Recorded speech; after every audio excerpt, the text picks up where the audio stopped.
What's up, team, and welcome back to the Kaisa Show. This is part 2 of our recovery conversation with Luka. Luka, how are you doing? Welcome back. What's up? I'm recovered. You are recovered. Mike, how are you doing? I'm doing great. Stimulated. This is so good. So if you have not listened to part 1, I would highly suggest going back, listening to that. Luka really gave us an idea of all the big buckets, or he called them the big rocks, of what it takes to help recover our body.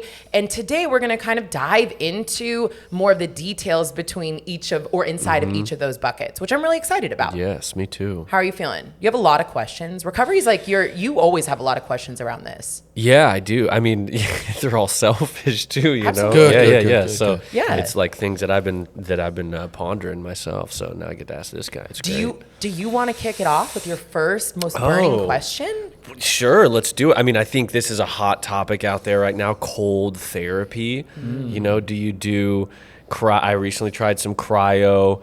You got the ice baths. You see it everywhere. You see Wim Hof. You see, like everyone's doing that. What are your thoughts on ice bath? Let's just go into with ice bath. Yeah, ice bath versus cryo, and I think cold therapy in general.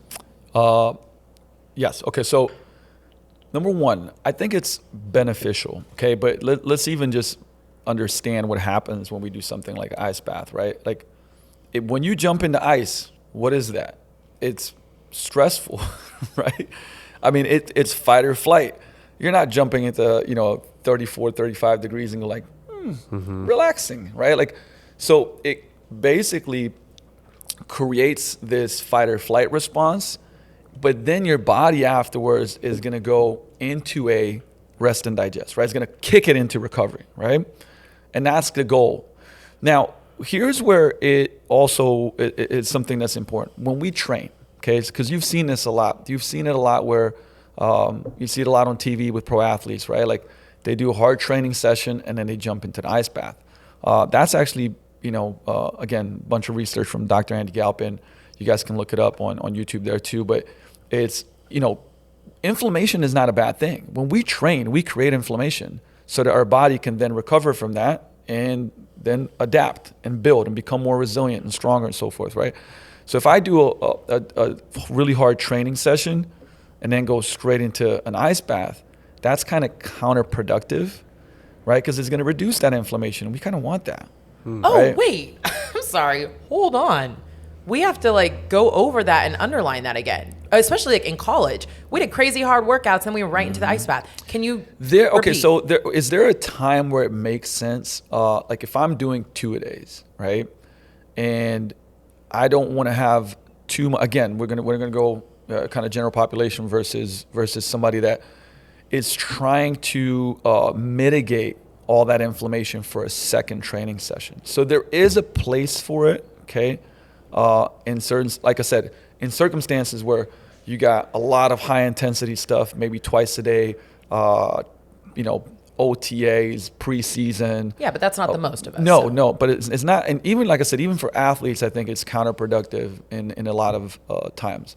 So, but when would you fit it in, right? So like, let's say I do a hard training session, then the next day, if I went and did, for instance, contrast therapy, which I love it, Banya, so Russian bathhouse here in Seattle, I do a little, I go into a really hot sauna, then I jump into the cold plunge, then I go, read a chapter of a book and drink tea, and then I repeat that 3 or 4 times.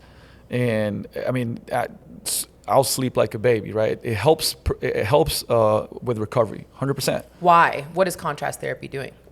Well, I mean, basically, it does a number of things, right? Like where it's really shuttling, it's getting blood flow up, it's opening up the pores.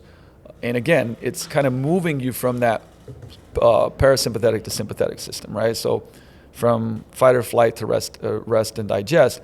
But then what it usually is going to do is going to counter, right? So your body's going to, if you put stress on it, it's going to move you into a recovery mode. But like anything else, so like contrast therapy, just like cold therapy, right? It does that. But you can't. But again, if you do too much of it, then it's too stressful. Does that make sense? So like example, like if I go into an infrared sauna for 30 minutes, great. That's gonna be helpful, and it's proven. Like doing an infrared sauna 3 times a week for 30 minutes is great for health, right? But if I go to infrared sauna for an hour and a half, that might be so stressful that now I'm creating another form of stress that's not helping me recover. So everything has, it's like they said, the poison's in the dose, right? It's the same thing with recovery. And the other thing about recovery that we got to understand is that if I do it too much and too often, your body adapts to it and then it doesn't become useful anymore. Not as useful, right? So imagine that if you're like, oh yeah, I go and do deprivation tank 3-4 days a week, or I go and do cold therapy like every day. Well, guess what? Like, your body's going to adapt to that faster, and it's just not going to have as much of a recovery effect, right?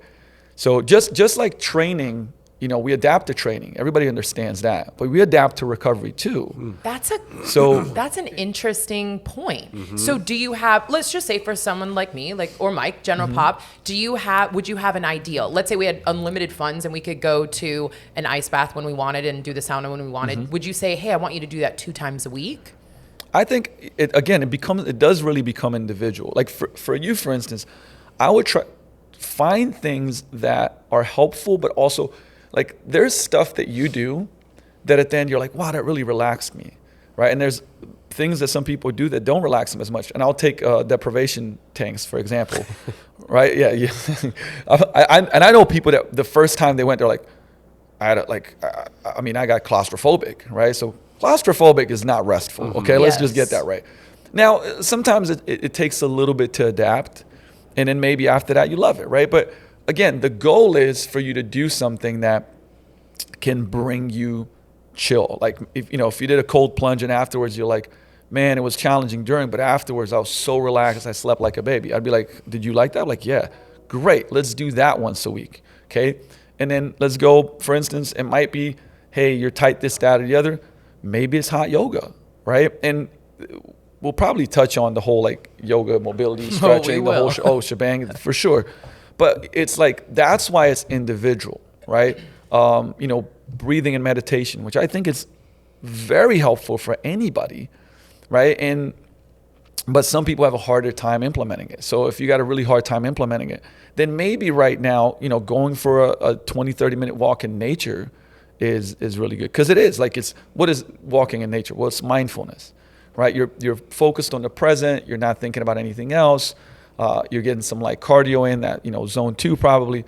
Okay, great. Let's get you walking in the woods for 30 minutes once a week, and let's get you in a cold plunge once a week. Speaking of walking in the woods, we're on a bird walk. I want to bring it back to cold. Cold. So I heard like through, what was it, Andrew Huberman? He did like a bunch of research on Yep. To what I've seen is 12 minutes a week as a general rule for cold is like, that's what they say. So for example, this is another good, if you do, for instance, contrast therapy, it's like a 3-to-1.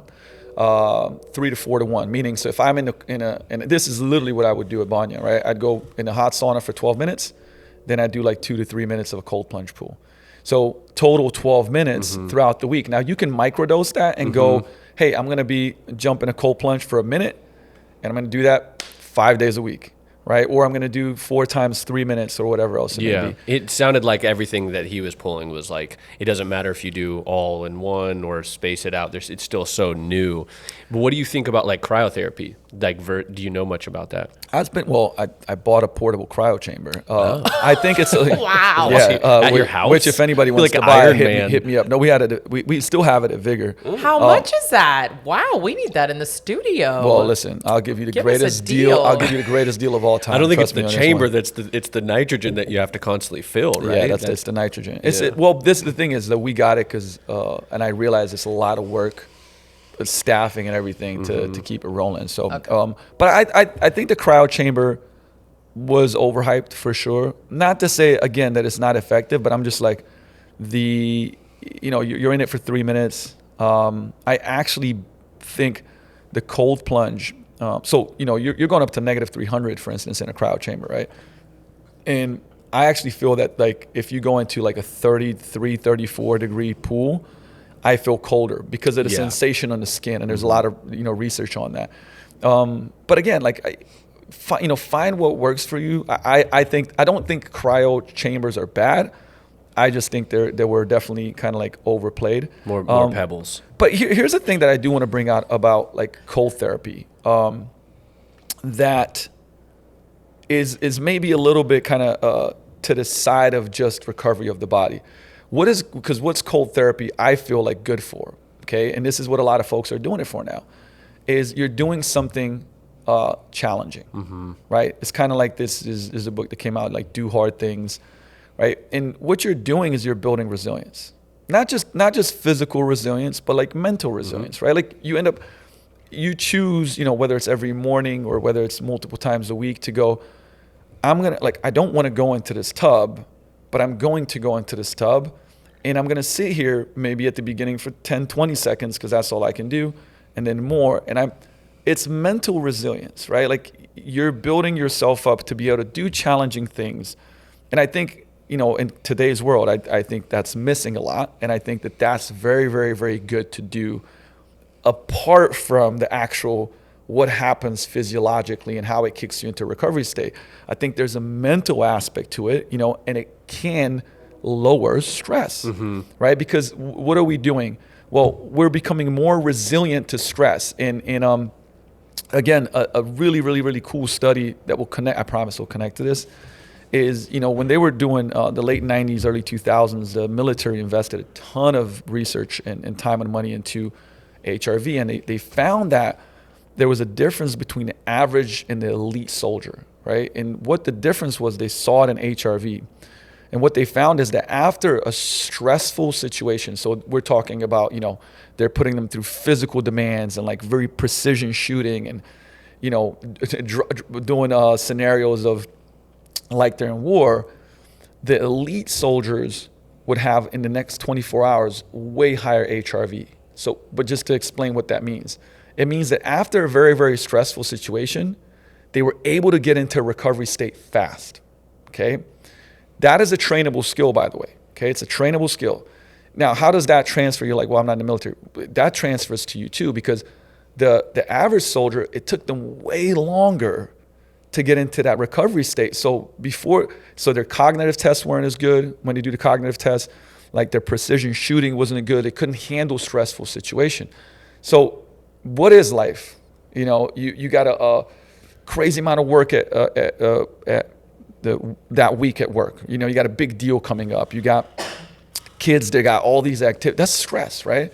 So the better that we can manage stress, the better we can operate in stressful situations. We don't go into fight or flight and lose our minds or shut down, or we can't think in our prefrontal cortex because we're just too stressed out.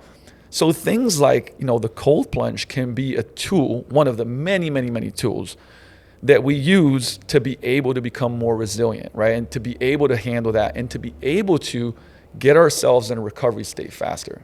But there must be a happy medium here, because we don't want to just be resilient to stress and then not look at stress reduction, right? It's like one thing to be resilient to stress and be able to handle that because life is going to bring you stress. But then also there's like all of these things that we need to do to look at reducing stress. For sure. No, I think that, look, it's a checks and balances thing, right? How much stress we want to create stress to adapt to, right? But we want to create recovery environments so that we can recover faster from that stress. And that's why it's like it is very individual, right? It's very individual. Now, I will say this, in today's age, most people do not think about recovery like they think about training, right? They think about, I'm going to train like this maybe, or organize their training, but they don't organize their recovery, which is, when you zoom out, it's kind of like, well, that's kind of crazy. So I'm really just focusing on one part of the variable and not the other one. I'm focusing about how hard I'm going to go in cardio, in my strength training, in my power training.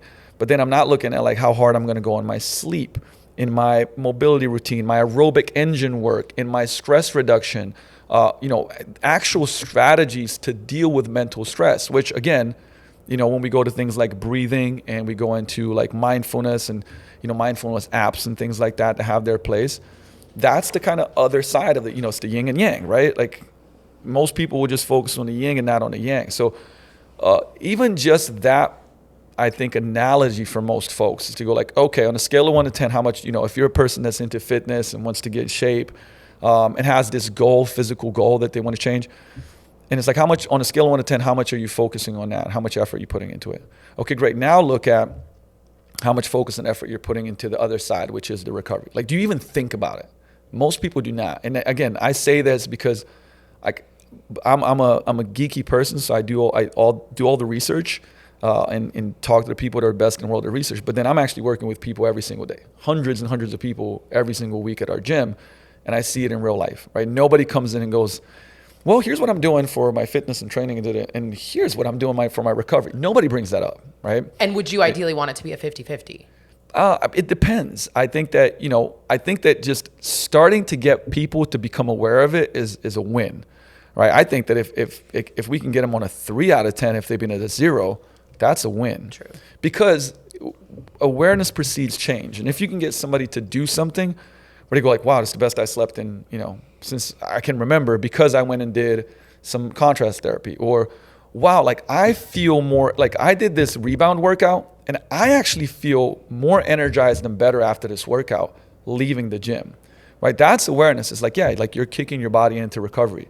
And what's crazy is like if you have, like for instance, a Morpheus training, which is the HRV app from my friend Joe, it'll actually, after the rebound workout, your recovery score goes up, right? So basically it's showing like, yeah, your body's more recovered now after you did the workout, right? Where if you do a development workout or even a stimulate workout, your recovery score will go down because your stress is, right? And this is so factual because I know after our Saturday became our rebound workouts, and I mentally obviously had to go through the fact that I didn't want to do that. But afterwards, throughout the rest of my day, and then on Sunday, I'd be like, whoa, I feel like So $1 much million better. bucks. Yeah. And that made me more apt to come back Absolutely. and continue. And I think what's important, what you're saying, is that we got to change what recovery means. Because I think in the Amen. past, recovery means sitting on the couch Yes. and like eating a bunch of food to refuel because your body needs a complete break. But what's really coming through is that like it's actually more, It's active. You move to kind of create stress, break down a bit, and then you move to rebuild and de-stress a bit, and that those two work in conjunction to optimize training. Absolutely, because Amen. in the first show I mentioned those 5 things, right? What was number 5? It was regenerate. Regenerate is an active thing, right? It's not like I'm sore, I'm tired, lay on the couch, don't do anything. That's actually not going to help you. I mean, are you going to recover? Sure, but are you doing as much as you can to help yourself recover? No, you're not, right? You're not. So I'm going to switch topics now. Speaking about active recovery, can we talk about joint health and then kind of right now for me, it's a lot about mobility, but then your take on mobility versus yoga Okay. or mobility versus stretching. I mean, number one, I think it's important to even go and do a 10,000 foot view and say, okay, joint health, okay? You have active and passive constraints, right? Active is your muscles, it's your tendons, and then passive is like menisci, bone, joints, right? So if you do not have muscle that supports the joints, your joints are going to get worn out. So, which means this is why strength training is so important. This is why having muscle is so important. So let me start there, because why, as you get older and people are like, oh, I'm having, joint issues, so I shouldn't train. It's like, no, you're having joint issues. You should train, because your active constraints, your muscles are getting weaker and weaker and smaller. So the joints have to take more load. So that's a really important factor. Say that right? again, actually. Yeah, Because you've that's so said that good. before, and Yeah. I remember that was a light bulb moment. Yeah, it's basically, again, if you lose, so if you atrophy and you lose muscle, right, and your tendon strength goes down, now the joints have to do more work, right? And so the joints get worn out. And it's like you got to flip it upside on the head, because people will go like, well, yeah, like I'm having issues, and so I'm not gonna move or train because that's the problem. And it's like, no, the problem is that you're not doing it. You just got to do it in a smart way, right? You just have to do it in a way that's, good movement patterns, the right exercises for the right people, for the person. But man, this is how you increase the quality of your life for a very long period of time. Like you continue to build strength, keep muscle, and the aerobic engine that we were talking about. I mean, that's going to help you so much. And then, we get to, well, listen, if I look at our lives, right? Like, I mean, we're sitting a lot, we're hunched over a lot on our phones, on our computers. So we got to move, right? And number one is, even for, I've had a lot of low back issues. Every expert will tell you what's the best position for the joints. Well, it's to always be moving, right? The more that you're moving, the better off. And we also got to look at form, right? If I give you a weight and you have crappy form and the joint's not in a good position, now I'm just loading dysfunction, okay? So it starts there to understand there's hierarchy, right?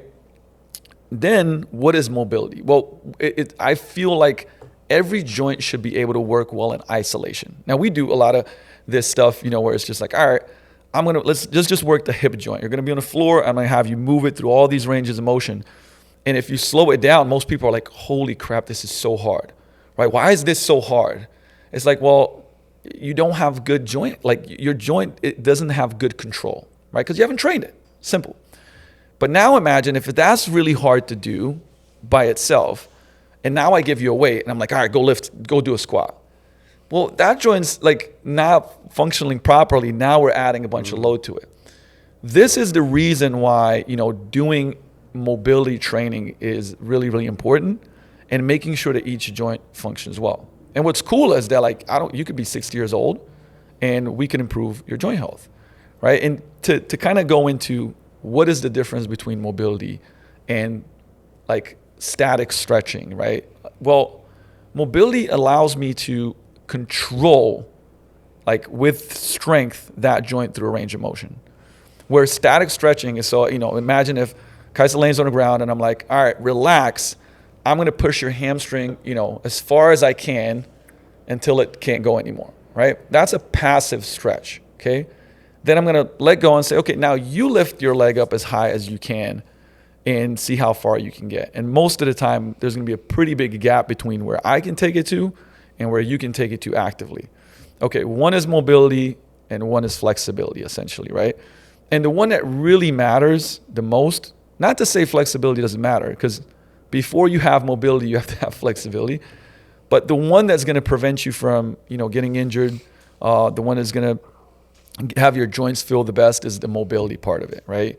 We have to be able to be strong in these positions, or we're going to get hurt, right? Just if I can passively take you somewhere, that doesn't mean that you can control it. So if you're running and sprinting and you stop and you're in this wacky position and you don't have the strength to control that joint, you're going to get hurt, right? And so that's the really, really simple breakdown between those two. And so again, I feel like, there's always this arguing of, what's good, what's bad. Like, I think yoga's great for some people, right? But not for everybody. And there's a lot of, I would say, yoga can be passive, if that makes sense. Now, somebody that's really wound up and tight, that's going to really help them, okay? Somebody that's really loose, that could hurt them, okay? And there's actually, you guys probably know some folks. I don't know, Mike, you might be. So there's something called, this is a geeky term for it. It's called congenital laxity. It just means hypermobility. So if you've ever seen somebody will lock out their elbow and they're so mobile that their elbow kind of points the other way, or when they lock out their knees, they almost have like an inverted, right? Or, they can palm the floor almost with their elbow.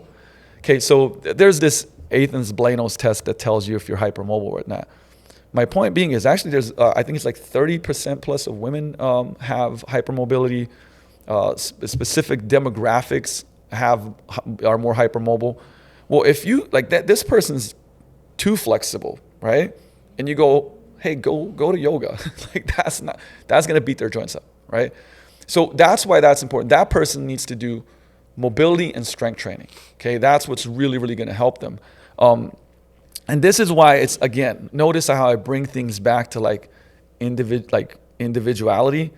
You have to assess what you're struggling with and what is your restriction and your obstacle to get to to improve. Right? So would there ever be, I don't really stretch. I do mobility obviously 24/7. I love that. Is there a need for stretching if I'm doing mobility all the time? Yeah, I actually think the stretching has for instance, I like light stretching as a cool down method in training sessions, right? Because let's look at, and you understand because we do mobility training, right? And we said mobility training is strength training, right? If you do it, so think pails and rails. And for you guys that are listening, again, the best way to have a visual, what's pails and rails? It's a method. So there's a FRC Sounds like a is- drinking game. Like, Give me a ping pong ball. Let's throw it in a cup. No, it's just progressive and regressive like load in a stretch position. But think about strength training, right? It's producing force. So you guys might have seen videos with me and Kaisa sometimes where she's like in a pigeon, right? For instance, pigeon stretch, and then I'm coaching her and saying like, hey, all right, I'm gonna have you ramp up and like I'm gonna have you push your leg into the ground as hard as you possibly can and then hold it for 10 seconds. It's very hard, right? Like she's in this like maximum stretch position, and then I'm having her create force like she's moving a weight, but she can't because it's an immovable object, right? But what we end up doing is we're in this stretched end range position, and now we're creating force. So she's now going to be able to like build tissue and have neural control. That's what trains mobility. And there's all these methods, right? There's end range liftoffs and cars, you know, like there's a method called FRC, functional range conditioning from functional range systems. It's a really good system for creating mobility. Let's just put it that way. But if we do that, if we have a 45-minute session where I'm having her do that throughout the session, she'll be more tired than lifting a super heavy deadlift. Oh, right? it's wild. Right? Honestly, it's like a very, very challenging mobility session will smoke you. So I want to help people understand that, I gave Kaisa this example that if we work at about 30% of intensity through these mobility kind of exercises, it's almost like movement, right? 3 out of 10 intensity is not a lot, right? It's just quality movement. We're going to create some tension, but not a ton, okay? If I'm warming up, I'm going to do a 50%, so 5 out of 10 intensity. So let's say we're doing a strength session. We're going to do some mobility drills before. It'll be a 5 out of 10. But I could have a whole session just to develop mobility, and we're going to work in that 8, 9, 10 out of 10. That's so hard, and that is strength training. Now, when you look at it, right, in a video, you're like, well, Kaisa doesn't have a weight. She's not doing a deadlift. She's not doing a lunge. She's in this, really weird end range position, and I'm like having her do multiple sets of 10 seconds of, pushing into the ground and pushing away from the ground. That's strength training, right? And I think it has a very, very important place to help people have joint health and longevity, because I think sometimes it's you'll see stuff that's like, oh, that's mobility, and it's just movement at lower intensities, which is not bad. It's good. It's fine. But I think this whole understanding of, if we make the joints function well in isolation, and then we make sure that we like our exercises that we do, our squats, our deadlifts, our lunges, they have good form, right? We're going to build really, really resilient joints, right? Because all the muscles and the tendons and everything around it are going to support those joints so they don't get beat up as much. So I hope that was a decent enough explanation of it. But I think that what you should look at if you're listening to this is, hey, how much of that are you actually doing? Again, right? Like, do you have, is your shoulder feeling tweaky? Is your neck feeling tweaky? Do you have low back tightness and pain? Are your hips wacky? Do you have knee pain? Okay, on a weekly basis, are you doing thorough warm-ups with having some mobility and activation drills? Do you even just focus on actually doing mobility training? Because I can do some pretty wacky things you've seen me do, like in mobility, and people are like, wow, how do you do that? I'm like, well, I practice it, right? Like I actually take the time to work on my mobility, right? It's because most people just throw it in there like, let's do a little bit. Right? Well, so let's bring it back because you just mentioned warm-ups and cool-downs. So can we talk about, I guess switching gears, but I use mobility a lot for my warm-ups. Can we talk about, because part of recovery is also like how you cool down after a workout, but also I want to talk about how you warm up. Can we talk about what your thought processes are for both of those? On a warm-up? Yeah, warm for up sure. and cool down, yeah. For sure. So on a warm-up, you let's start here. Person comes in. I'm going to give you an example, right? Oh, Kaisa comes in, right? What's going on with Kaisa? She, obviously, I look at her face. She's pretending like she's not stressed out, but she's super stressed out. So one of the things that we will do with clients, if they're very high strung and stressed out, first, do like 4 or 5 minutes of breathing drills. Why? Well, because if somebody's stressed out, we talked about this in the first episode, they're in fight or flight, right? If we do breathing drills and we can like bring that fight or flight down, it's not that we're bringing them into like this rest and digest parasympathetic. We're just leveling them out, right? You're like, you're at a 10 right now. Let's bring you down to a 5. That would be actually step 1, right? Bring them down. Then our warm-ups are going to be like this. They're going to be progressive. Single joint to multi-joint, right? Ground-based to standing-based. Slow to fast, and then simple to complex.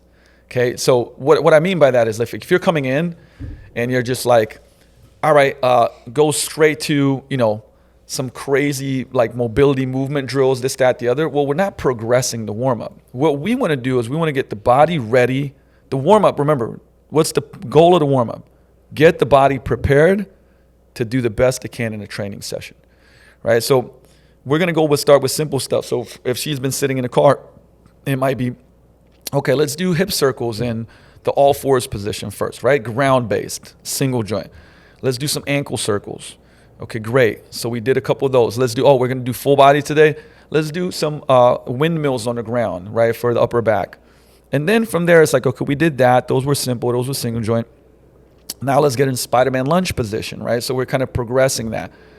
And then from there, we're going to go to squat to stand. Now we're standing. We're going to go to side lunges. Now we're going to go to high knees and skips. So we're going to finish with something that gets the nervous system riled up. We might do some jumps. We might do some throws, right? So notice how we started with breathing, kind of leveled them out. Then we went through simple single joint exercises. Then we kind of progressed it to more multi-joint, standing, slower to faster. Boom, now you're ready for a training session. Now we'll still do, like, let's say her first exercise is a deadlift. We're still going to ramp up the deadlift. She's not going to go straight to a super heavy set. She might do 3, 4, maybe even 5 sets, just lighter, building up with great form. And then she's going to go to working set, right? So that's the goal. Yeah, this is interesting for me because I am somebody who, especially coming from a lot of injuries, I was like, oh my gosh, I have to warm up for like 15, 20 minutes. I'm not prepared. And training with Luka now for the past year, he definitely warms up differently and it works. And so for people, especially I am more on the sense of doing things that are very strategic in my warm-ups. And just to repeat for everyone, so it's like breath work, bring you back down, especially if you're someone like me and you come in stressed, breath work just to ground yourself, then single joint. And a lot of times we're on the ground doing that single joint through mobility. Then it goes into multiple joint. We can get up and do multi-planar movement. Then we go into getting the nervous system prepped, which ends up which is usually going to be movement. That's why at the end we'll do things like high knees, skips, cariokas, right? And then progress the intensity of those too. So if you started high knees at 50%, skips at 50%, we go through that, and then it's like, all right, now go at 80. Okay, great. Now we're gonna have you do some jumps and sprints. And they might be jumps and sprints are part of warm up to me too, right? Even if they're not in the program, it's like, hey, do 2 sets of 6 really super high jumps. Okay, do some 10-yard accelerations, right? You're priming your nervous system, right? Because we do want to, if you're training, we want to be in fight or flight, right? But here's when I said at the beginning, you came in fight or flight, somebody's going to go hold on. She came in fight or flight. Why wouldn't we, are we going to bring that down? Well, because if you're in fight or flight and then we kind of load on top of that, see how it's going to just juice your nervous system out? By the time we actually start training, you might already be fatigued. Make sense? Yeah. So we have to be able to, there's the nervous system and there's the muscular system. And it's for most people, they'll understand the difference is like this. If I do, 12 to 15 reps, super slow tempo, my muscle's burning, right? And you're like, wow, that, I'm my muscle is tired. But your body's not going to be super fatigued. Now, you ever done, 3, 4 sets of a heavy 2-rep deadlift? You have, right? Oh yeah. And then you're afterwards, it's not like your muscles are sore, but you just feel like a wet mop. Oh my God, I'm so tired. Stuff that things that are very, very challenging on the nervous system are heavy lifting. We're talking about that 1 to 5 rep range, right? That's really hard on the nervous system. Very fast. So if you go do a full blown sprint, that's going to be nervous system based. Okay. Then if we always train to failure, so every set, every rep, you take it, I can barely get it out. That's going to exhaust your nervous system. And another thing that exhausts your nervous system is conditioning all out. Okay, so that's the conditioning session with Dan. You're I'm dead, right? And honestly, a lot of folks train only that way. That's all they know. It's like, I'm going to push myself so hard, I can barely do anything. That crushes the nervous system. And so when you're crushing the nervous system, remember, the muscular system recovers a lot faster than the nervous system, right? So you could train your muscles more often to recover faster, but your nervous system does not. So if you have Monday, I'm crushing my legs, I'm doing heavy, I'm going to failure, I'm like crushing myself. And then Tuesday you come in and you go like, Tuesday's conditioning, but I'm going to destroy myself, right? I'm going to go all out. Great. Wednesday now is another upper, full body day. I'm going hard. Like, you are zapping yourself. And remember in episode 1, we said that the 3 different phases, like stimulate, develop, right, rebound. Well, all you're doing is like develop, and you can't recover from that, right? You can't. And this is where you start going like, why are my numbers going down? Oh, I'm starting to get achy joints, like inflammation. My knees start. Those are the signs of why that's happening. And the crazy thing about it is you're actually not going to progress. You're not getting the best results. You're putting in a lot of effort, but you're not getting the results from the effort that you're putting in. Yeah, amen. And if you're someone like me who is like, I'm just stressed, so I want to go in and crush myself 24/7, you got to look at other ways of like crushing yourself that are not in the gym. Don't end up like me. Not listening to my coach, and then months later now I'm injured, which we would have known was going to happen. And if I had listened, we wouldn't be here. So we gotta do a quick fire because I have to kick you guys out of here. Oh no! Okay, wait. On this, can we talk about cool down? That's what I was gonna say. And Okay. if we could break it down, at least start with this so we can get this. But like, what is cooling down for strength versus conditioning? Like, how does that is it different? Not so much. I mean, look, you basically, as soon as the session is over, you want to try to get your body into recovery mode, right? And you know how we talked about that? Like, you can practice the skill of getting into recovery state. We're talking about the military, right? It's a skill that can be developed. So, big mistake. I'll give you an example. You get done with a strength training session. It was a tough training session. You're done. You're like, oh, got to get home to the kids. You don't do anything. You jump in a car into what I call the metal bucket. Get on the right? phone. You're flexed. You're on the phone. You're getting texts like, come on, cook dinner, right? And then you're driving. There's traffic. Again, why zebras don't have ulcers. You're stressed out, right? So you went from stress to stress. You are not entering the recovery state, right? Even as little as like, I'm done with the training session. Okay, I'm going to, for instance, do some light stretches. Nothing aggressive, again, because if I aggressively stretch you, it's stress, right? Light stretches, breathing drill, light foam rolling. Nothing should like be like, this is hurting me, right? Like at the beginning of the session, you can go a little bit more aggressive on soft tissue work, not crazy aggressive, but get better positions of joints. At the end, it's more like, just get the blood flowing, okay? So breathing drills, light stretching, get the blood flowing, light cardio. I mean, I'm talking about, you're on the bike, you'll see a lot of that at Vigor where people are just riding a bike super slow, talking to somebody else. They're just bringing their system down. Or, if it's lower body sessions, I really like decompression. So, lay on the ground, put your feet up in the air against the wall, breathe, right? Decompress your spine. Those are all excellent. Even like light movement. Like, so think about mobility drills, but like really light, just therapeutic almost, right? You want the heart rate to come down. You want your stress to come down. And now you did that for 5-6 minutes.